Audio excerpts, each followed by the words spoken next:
called the book Embracing Our Final Days because it was about embracing the final days of our mothers and their life on this earth. It's very difficult for most of us to talk about death.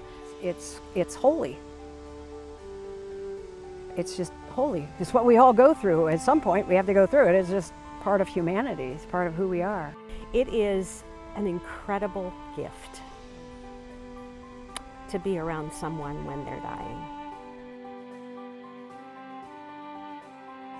It was also a very rewarding and spiritual journey for us. And you don't hear that much about taking care of somebody who's dying as being a rewarding and spiritual journey. I found it really difficult to go through. And so I needed to share some things that might help other people as they went through it. We just felt like we wanted to pass on what we had learned. I sat alone with Mom in her hospital bed. As I looked through the bed rail slats, I said, "Gee, Mom, you look like you're in jail." If we talked about current happenings, she got frustrated because she couldn't follow the content. If Carol and I simply had our own conversation, she would stare at us as though we were hiding something from her. I found in the leaves changing hues and their eventual release from the branches that anchored them a metaphor for Mom's process of dying. It's, I'm going to say, a sacred space. It's a holy space. That's not a religious comment necessarily, but it is set apart from the rest of life. So it causes you to focus on the now in a way that you won't ever. In many ways it was like raising a child, but there's lots of manuals out there on how to do that, and people talk about that a lot. There's not a lot of information about how to go through the role reversal of becoming the parent of your parent. I started asking my questions, and it was like this, oh my gosh, it's so good to talk about this. Lucy is my older sister, and then Rebecca is my ex-husband's sister, so she had been my sister-in-law, which we don't use the ex part all that often. Consider ourselves to still be sisters-in-law. And then we found out that our mother's symptoms and journey toward the end were tracking almost on a daily basis. And so we clung to each other. We were texting and emailing all the time because we all knew we needed a support group, but all three of us were too busy to even reach out and find one or create one. So we kind of became our own little support group, which was extremely valuable for all of us. As we began to share with one another, we started to say to each other, you know, we really should write a book because there will be other people who can be helped. A big part of writing this book was to share so many of the practical things we figured out. What makes people tick? Why do they act the way they act? Why do they tear up at some place? And to me, it was really important to, write the truth as I knew it. I don't know any better way to be able to reach out to people who might be having the same situation. That journey helped us to think through how we wanted our lives to be at that point in our life, and that there's a great deal of joy and wisdom in taking that journey. Once we got over the sort of scary, horrible, we don't want this to happen part about death, we discovered so much beauty about it. So when else would you sit and look at somebody and communicate with your eyes that you love them? Because you know they're not going to be there. The personality was there all the way through, and every now and again it would pop through and you'd see it, and I'd be able to say, there you are, Mom. She was adventurous,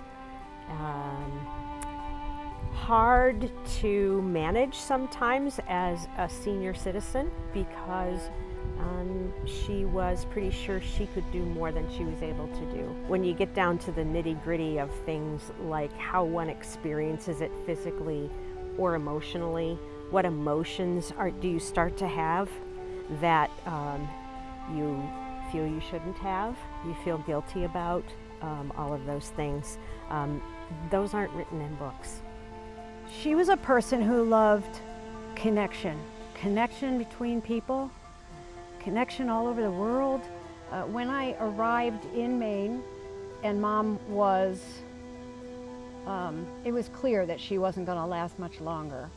I had a few moments with her alone in her bedroom, and she had a hospital bed by that time. "Do you feel confined?" I asked. "Yes," she answered. "Mom, if you were a butterfly, where would you go?" "The river," she whispered, which was down behind her house. "That's where your heart and soul are, aren't they, Mom?" "Yes," she said, clearly and decisively. "If you went down to the river, you'd find my heart floating there." The doctor had told me that likely this would be my mother's last Christmas. And she said, "Call all of your children and have them come and visit." So that's what I did. This fall had been about harvesting the memories of mother and grandmother. As each grandchild visited, she or he brought her or his own memories to recall and recreate through these last visits with Grandma. My picture record indicates that we often shared a meal at one of our local restaurants. We were still able to take Mom out for short periods of time, and she seemed to enjoy a brief change of scenery. On one occasion, we shared hamburgers, onion rings, and delicious handmade milkshakes, one of Mom's favorite treats. On another, we went to our regular breakfast place. Mom always enjoyed the humor of their slogan, "I love you more than bacon." On this occasion, one grandson brought the tiles from a Scrabble game. As a child, he had often challenged his grandmother to a good game of Scrabble, even knowing that he would always lose. Mom was quite the Scrabble champion, having found her years of playing crossword puzzles to be of benefit. As Adam eagerly offered a first word on the board, it quickly became apparent to him that Grandma, the Scrabble queen, was now Grandma who struggled to find words. Although I thought I read a bit of disappointment on his face, it also seemed to me that as he laid tiles on the table, he was recreating the memories of his favorite times with Grandma. It reminded me of the importance of our memories as the realities they represent pass before our eyes.